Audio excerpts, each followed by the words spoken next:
എല്ലാവർക്കും കുട്ടീസിന്റെ മറ്റൊരു വീഡിയോയിലേക്ക് സ്വാഗതം. ഇന്ന് നമ്മൾ ചെയ്യുന്ന ഒരു വേവിക്കാത്ത പച്ചടിയാണ്.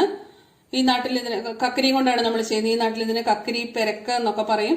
കക്കരി കൊണ്ട് ചെയ്യുന്ന ഒരു പച്ചടിയാണ്. ഇതൊരു നാടൻ കക്കരിയാണ് നമ്മൾ എടുത്തിരിക്കുന്നത്. അതായത് ഈ ഓണ സീസണിൽ മാത്രം ഈ നാട്ടിൽ കിട്ടുന്ന ഒരു സാധനമാണിത്. അപ്പോൾ അതിന്റെ ഒരു പ്രത്യേകത എന്ന് വെച്ചാൽ ഇങ്ങനെ ചെറുതായിട്ട് ഇങ്ങനെ മുള്ളു പോലെ കാണും. ഇതിന് കയ്യിൽ കൊള്ളുന്ന മുള്ളൊന്നും അല്ല, ചെറുതായിട്ട് ഇങ്ങനെ ഒരു തടിപ്പൊരു മുള്ളു പോലെ ഉണ്ടാവും. പക്ഷെങ്കിൽ ഇത് വെച്ച് ചെയ്യുകയാണെങ്കിൽ നല്ലൊരു ടേസ്റ്റാണ്. നമ്മൾ പച്ചടി ചെയ്യുമ്പോൾ നല്ലൊരു ടേസ്റ്റ് ഉള്ളതാണ്. അപ്പം വേണമെങ്കിൽ നമുക്ക് ഇതിൻ്റെ തൊലി ചെത്തി കളയാം, ഇല്ലെങ്കിൽ പച്ചയോട് തന്നെ നമുക്ക് ഉപയോഗിക്കാം. അപ്പോൾ തൊലി അവിടെ ഇവിടെ മാത്രം ഇങ്ങനെ ഒന്ന് ചെത്തി കളഞ്ഞാൽ മതി. ഇങ്ങനെ ഒന്ന് തൊലി അവിടെ ഇവിടെ ഒന്ന് ചെത്തിയെടുക്കുക. എന്നിട്ട് നമുക്കതിനെ അരിഞ്ഞെടുക്കണം. നമുക്ക് ഈ കക്കരിനെ ഒന്ന് കൊത്തി അരിഞ്ഞെടുക്കണം. ഇങ്ങനെ നമ്മൾ ചെറുതായിട്ട് കൊത്തി നല്ല ചെറിയ പീസായിട്ട് ഇങ്ങനെ അരിഞ്ഞെടുക്കുക. അപ്പം ഇങ്ങനെ അരിയാൻ അറിയത്തില്ലാത്തവർക്ക് ഗ്രേറ്ററിൽ വെച്ചിട്ട് ചെയ്താലും മതി. ഇങ്ങനെ ചെറിയ പീസുകളായിട്ട് അരിഞ്ഞെടുക്കുക. ഇതിൻ്റെ കുരു ഒന്നും കളയല്ല. തീരെ മൂത്തതാണെങ്കിൽ ഇതിൻ്റെ കുരു മാറ്റിക്കളയണം. ഇത് കുറച്ച് ഇളയതാണ്, അതുകൊണ്ട് ഇതിൻ്റെ കുരു ഒന്നും കളയേണ്ട ആവശ്യമില്ല. ഇങ്ങനത്തെ നാടൻ കക്കരി കിട്ടണമെന്നൊന്നുമില്ല. നമുക്ക് സാധാരണ കടയിൽ നിന്ന് മേടിക്കുന്ന സാലഡ് കക്കരി വെച്ചിട്ടും വളരെ രുചികരമായിട്ടുള്ള ഒരു പെരക്ക് അല്ലെങ്കിൽ പച്ചടി തയ്യാറാക്കാനായിട്ട് സാധിക്കും.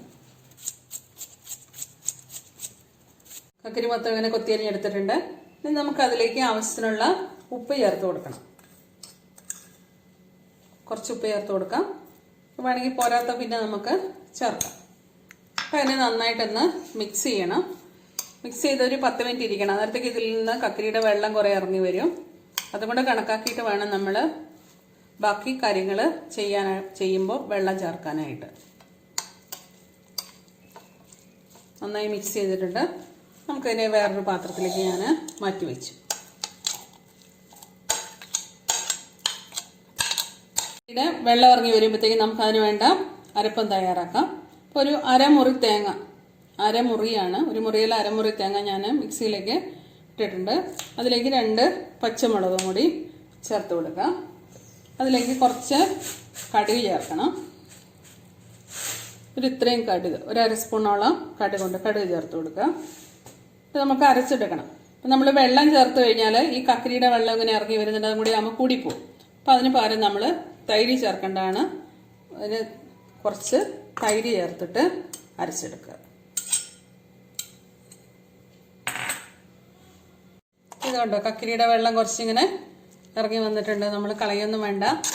അതിലേക്ക് നമ്മൾ തയ്യാറാക്കി വെച്ചിരിക്കുന്ന ഈ അരപ്പങ്ങ് ചേർത്ത് കൊടുക്കണം.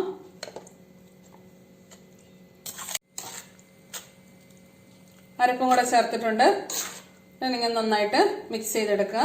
കുറച്ചും കൂടെ ചാറൊക്കെ വേണമെന്നുണ്ടെങ്കിൽ നമ്മൾക്ക് തൈര് ചേർത്ത് കൊടുക്കാം. ഇതാണ് അതിൻ്റെ ഒരു പാകം. ഇനി നമുക്കിതിലേക്കൊന്ന് വറുത്തും കൂടി ഇടണം. ഇനി ഇതിലേക്കൊന്ന് വറുത്തിടണം.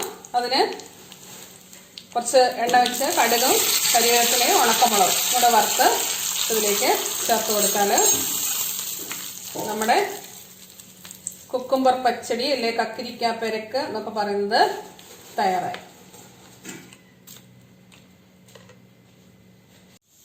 ഇനി നമുക്കൊരു ബീട്രൂട്ട് പച്ചടിയും കൂടെ വയ്ക്കാം. അപ്പോൾ അതിന് ഞാൻ 2 ചെറിയ ബീട്രൂട്ട് എടുത്തിട്ട് കുക്കറിലിട്ടൊന്ന് പുഴുങ്ങി എടുത്ത് വെച്ചിട്ടുണ്ട്. അത് 2-3 വിസിൽ വരുത്തി പുഴുങ്ങി വെച്ചിട്ടുണ്ട്. അപ്പോൾ ചെറുതായിട്ട് ഇങ്ങനെ ഒന്ന് ഞെക്ക് കൊള്ളുന്ന പോലെ അത് വെന്തിട്ടുണ്ട്. തോലൊന്നും കളഞ്ഞിട്ടില്ലായിരുന്നു. അപ്പോൾ അതിൻ്റെ തോല് നമുക്കൊന്ന് ചെത്തി വൃത്തിയാക്കി എടുക്കാം. എന്നിട്ട് അതിനെ ഒന്ന് നമുക്ക് ഗ്രേറ്റ് ചെയ്തെടുക്കണം.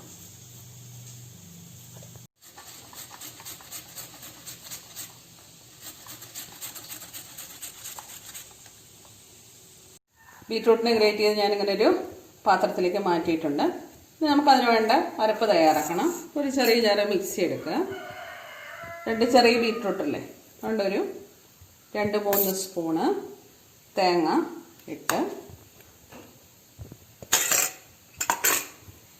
അതിലേക്ക് കുറച്ച് കാന്താരി, പച്ചമുളകാണെങ്കിൽ പച്ചമുളക് ചേർക്കാം.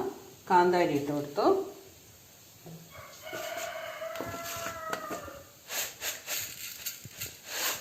കുറച്ച് പച്ചക്കടുകും കൂടെ ചേർത്ത് കൊടുത്ത് ഒന്ന് അരച്ചെടുക്കുക. നന്നായിട്ട് അരയണം, നന്നായിട്ട് അരച്ചെടുക്കുക. കാന്താരിയും കടുകും നമ്മൾ ചേർത്തിട്ടുണ്ട്. അതിലേക്ക് അരയാൻ ആവശ്യത്തിനുള്ള കുറച്ച് വെള്ളവും കൂടെ ഒഴിച്ചു കൊടുത്ത് നല്ലപോലെ അരച്ചിങ്ങോട്ട് എടുക്കുക. തേങ്ങ അരച്ചിങ്ങനെ വെച്ചിട്ടുണ്ട്, അത് നമ്മൾ ചേർത്ത് കൊടുക്കുക.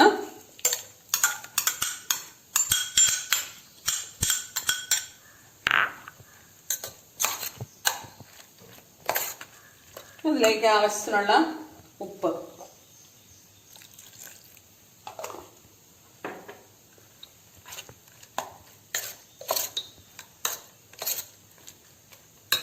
തൈര് ഉടച്ച് വെച്ചതാണ്. തൈരും കൂടെ ആവശ്യത്തിനുള്ളത് ചേർത്ത് കൊടുക്കുക. പുളിയൊക്കെ നോക്കിയിട്ട്, തൈരിൻ്റെ പുളിയൊക്കെ നോക്കി ചേർത്ത് കൊടുക്കുക.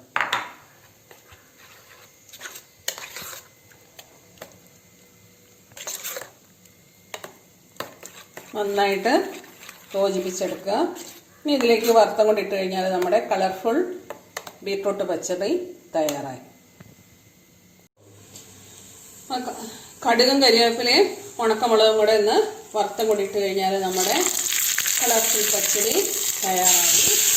എല്ലാവരും ഒന്ന് ട്രൈ ചെയ്ത് നോക്കുക. വളരെ സിമ്പിളാണ്, എളുപ്പത്തിൽ നമുക്ക് ചെയ്യാൻ പറ്റുന്നതാണ്.